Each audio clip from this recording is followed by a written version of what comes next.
روحي وصار الدمع يبكي. الحمد لله وكفى وسلام على عباده الذين اصطفى. أما بعد فأعوذ بالله من الشيطان الرجيم. بسم الله الرحمن الرحيم. وأعهدنا إلى إبراهيم وإسماعيل أن طهر بيتي للطائفين والعاكفين والركع السجود. وقال النبي صلى الله عليه وسلم: من اعتكف 10 في رمضان كان كحجتين وعمرتين او كما قال صلی اللہ علیہ وسلم. محترم ناظرین کرام، آج میں آپ حضرات کی خدمت میں سٹی انڈیا اسلامک چینل کے ذریعے رمضان المبارک کے مناسبت سے اعتکاف سنت کے بعض فضائل اور مسائل پیش کرنا چاہتا ہوں. سب سے پہلے ہمیں جاننا چاہیے کہ اعتکاف کسے کہتے ہیں.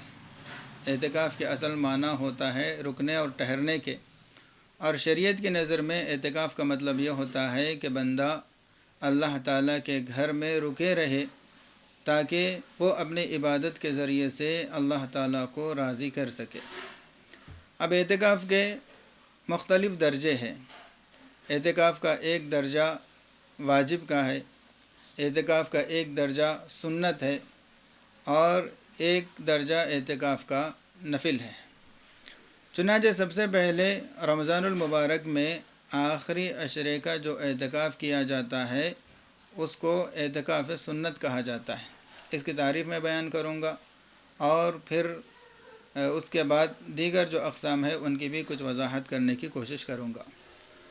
تو سب سے پہلے جاننا چاہیے کہ رمضان المبارک کے آخری عشرے کا اعتکاف کرنا یہ سنت مؤکدہ علی الکفایہ ہے. سنت مؤکدہ ہے. جہاں پر سنت کے ساتھ لفظ مؤکدہ آ جاتا ہے تو وہاں پر اس کا کرنا ضروری ہو جاتا ہے، اس کے چھوڑنے پر گناہ ہوتا ہے. جتنے بھی سنت مؤکدہ ہم نماز ادا کرتے ہیں تو ان کو اگر کوئی چھوڑ دیتا ہے بغیر کسی وجہ کے تو پھر وہ گنہگار ٹھہرتا ہے. اس لیے یہ جو اعتکاف ہے آخری عشرے کا یہ سنت مؤکدہ ہے، لیکن ساتھ میں یہ بھی ہے کہ علی الکفایہ ہے. سنت مؤکدہ علی الکفایہ. تو جہاں پر علی الکفایہ کہا جاتا ہے چاہے وہ سنت مؤکدہ ہو یا فرض کفایہ ہو. فرض کفایہ کسے کہتے ہیں؟ نماز جنازہ کا ادا کرنا یہ فرض کفایہ ہے. تو کفایہ کا مطلب یہ ہوتا ہے کہ اگر بعض لوگ اس عمل کو کر لیتے ہیں تو پھر دیگر لوگ بھی نہ کرنے کے گناہ سے بچ جاتے ہیں. لیکن اگر کوئی بھی وہ عمل کرتا ہی نہیں تو سارے کے سارے گنہگار ہوں گے. تو مثال کے طور پر بستی میں کسی مسلمان کا انتقال ہو گیا اور 10-50 آدمی مل کر اس کی نماز جنازہ پڑھ لیتے ہیں تو پھر سارے بستی والوں سے یہ ذمہ ساقط ہو جاتا ہے، کوئی گنہگار نہیں ہوتا. لیکن اگر ساری بستی میں کوئی ایک بھی اس جنازے کی نماز ادا نہیں کرتا تو پھر سارے بستی والے گنہگار ہوتے ہیں.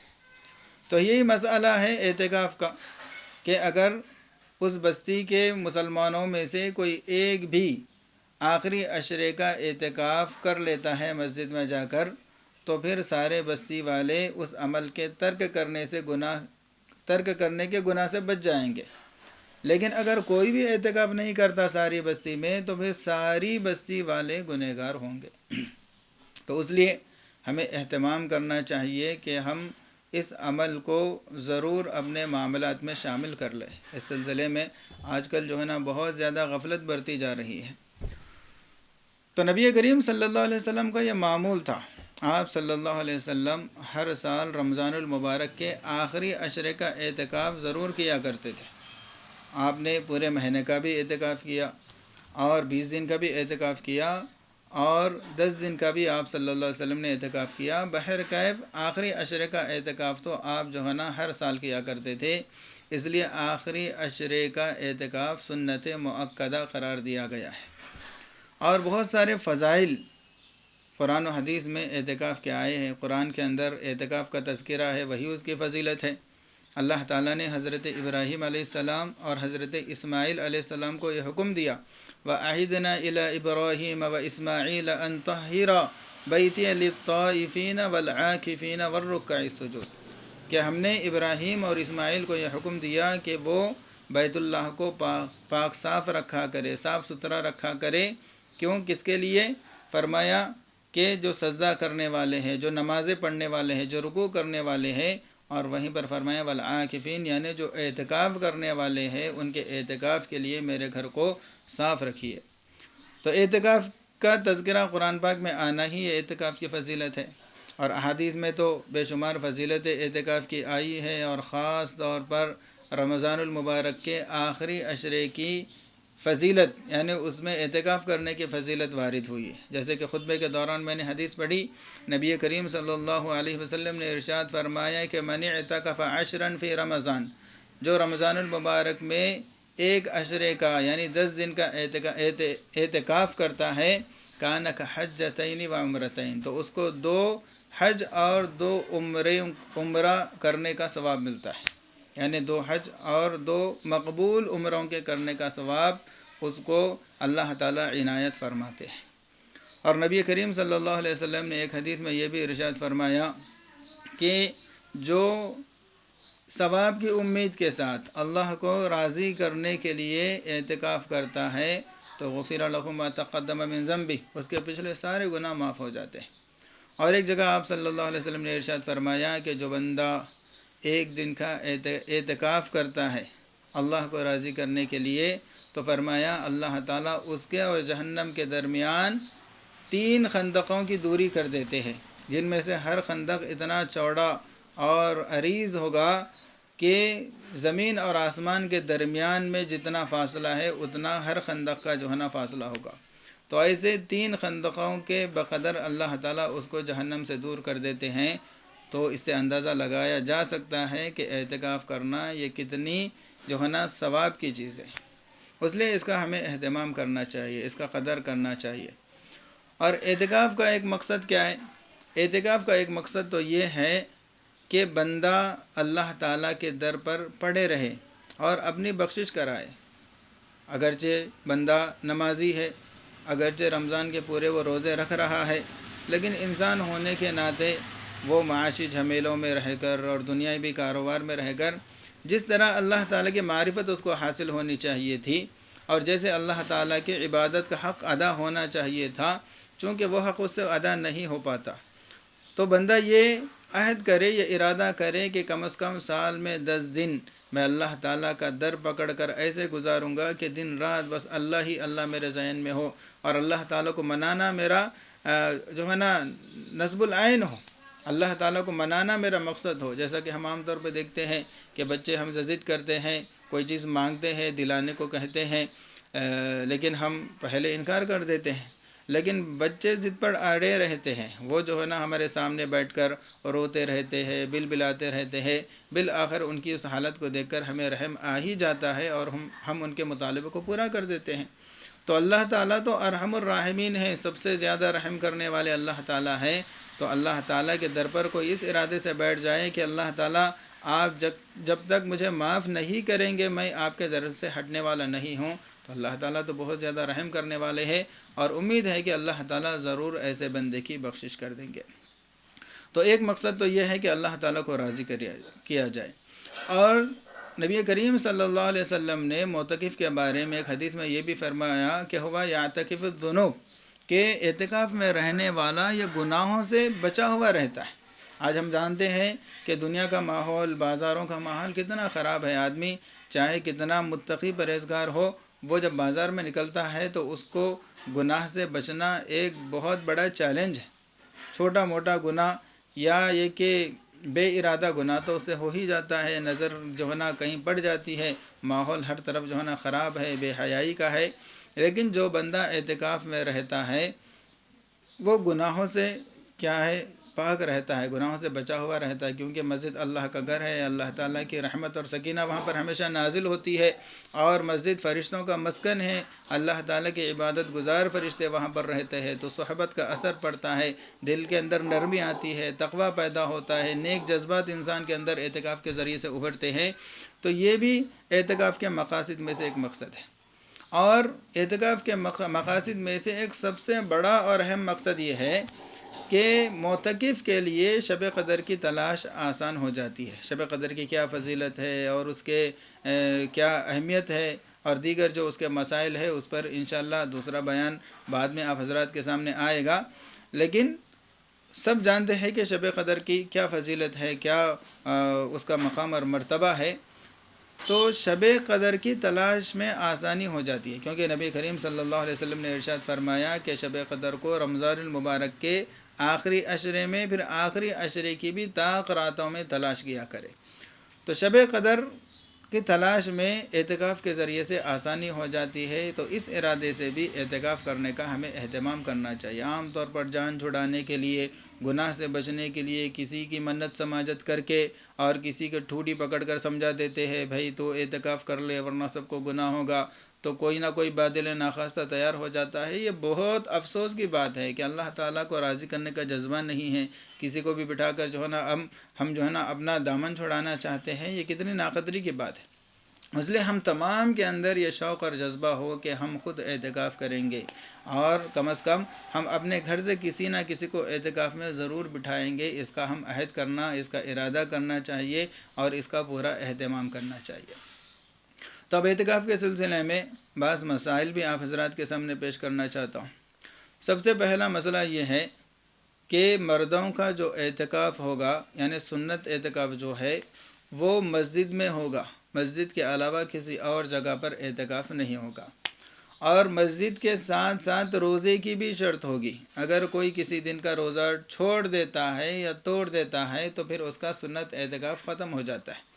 اس لیے آخری عشرے کے پورے روزوں کے ساتھ مسجد کے اندر جہاں پر باجماعت نماز ہوتی ہے وہاں پر اعتکاف کرنا ضروری ہے۔ ایک بندہ بھی اعتکاف کر لیتا ہے تو سارے محلے والے اور سارے بستی والے گناہ سے جو ہے نا بچ جاتے ہیں، لیکن اگر کوئی بھی اعتکاف میں نہیں برتا تو پھر سارے بستی اور سارے محلے والے گنہگار ہوں گے۔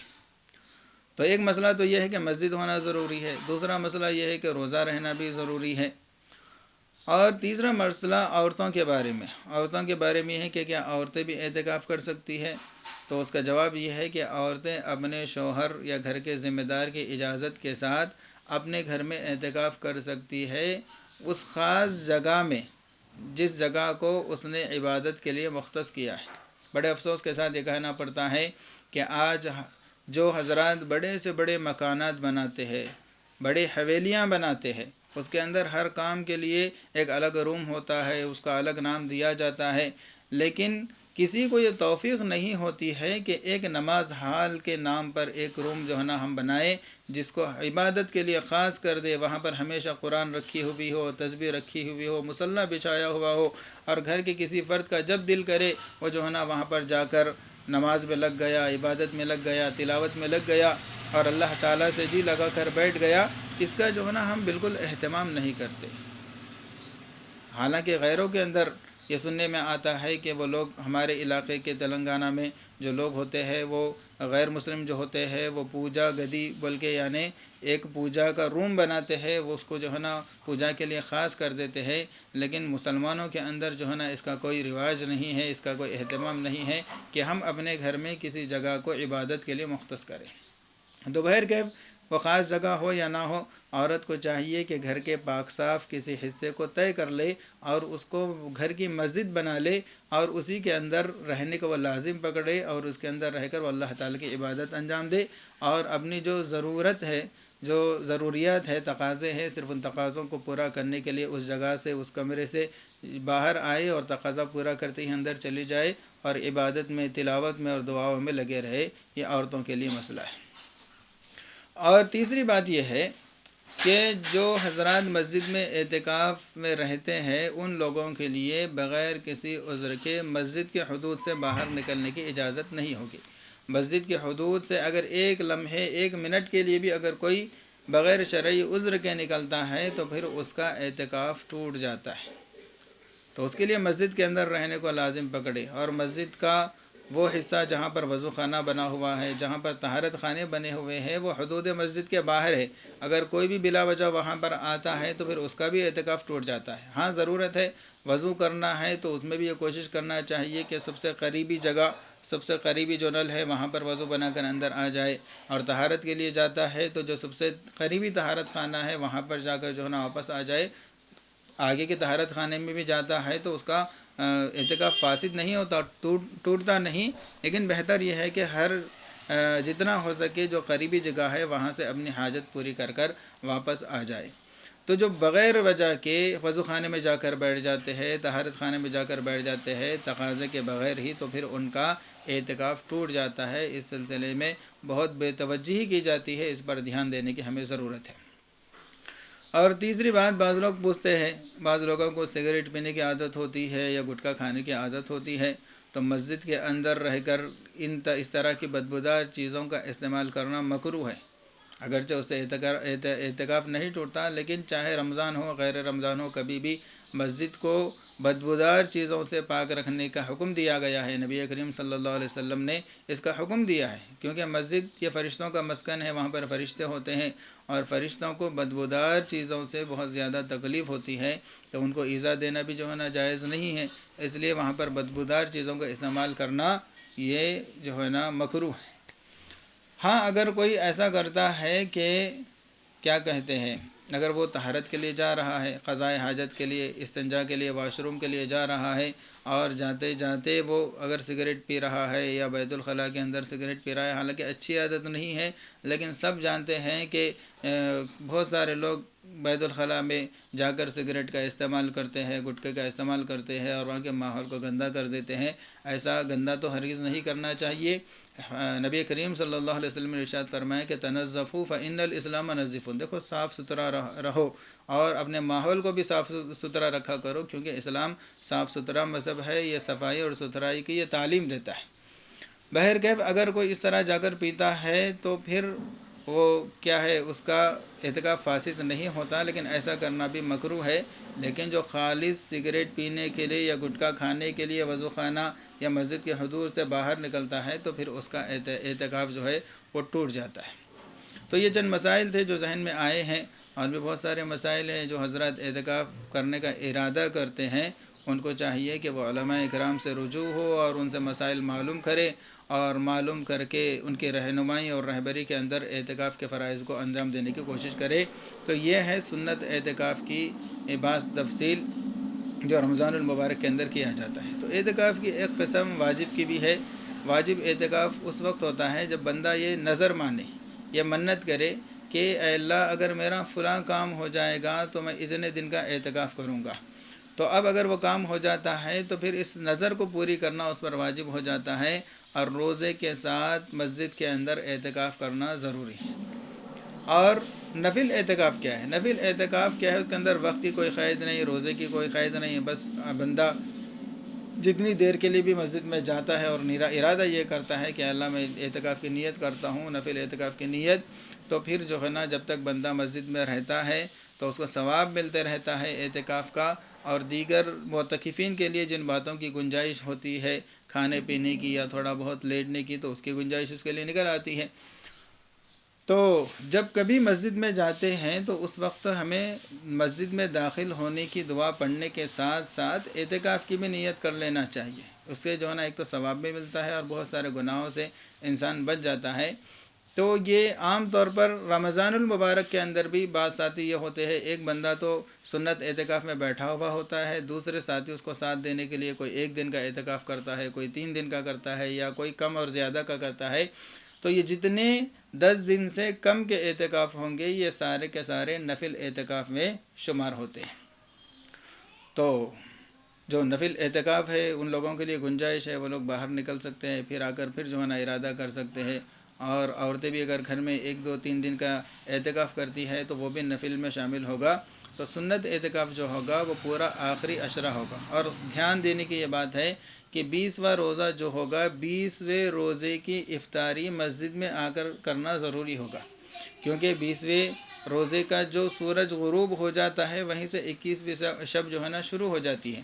تو 21ویں شب کے پہلے لمحے سے ہی اعتکاف کا وقت شروع ہو جاتا ہے، تو اس سے پہلے ہی مسجد میں آ کر وہاں پر افطار کرنے کا اہتمام کرنا یہ انتہائی ضروری ہے، ورنہ تاخیر کریں گے، کوئی مغرب پڑھ کر آ رہا ہے تو یا روزہ افطار کر کے آ رہا ہے تو پھر اس کا بھی اعتکاف سنت نہیں ہوگا بلکہ وہ نفل میں شامل ہو جائے گا، پھر سنت جو علی الکفایہ ہے وہ ادا نہیں ہوگا۔ اس لیے ان ساری باتوں کا دھیان کرتے ہوئے ہم شب قدر کے تلاش میں اعتکاف کرنے کی کوشش کریں، اور بھی اس سلسلے میں جو باتیں ہیں وہ اپنے علماء کرام سے، اپنے مسجد کے ائمہ سے معلوم کر کے اعتکاف کرنے کی کوشش کریں۔ انشاءاللہ شب قدر کے عنوان پر پھر آپ حضرات سے گفتگو ہوگی۔ جب تک کے لیے آپ حضرات سے دعا کی گزارش کرتے ہوئے میں چھٹی لیتا ہوں۔ وآخر دعوانا الحمد للہ رب العالمین۔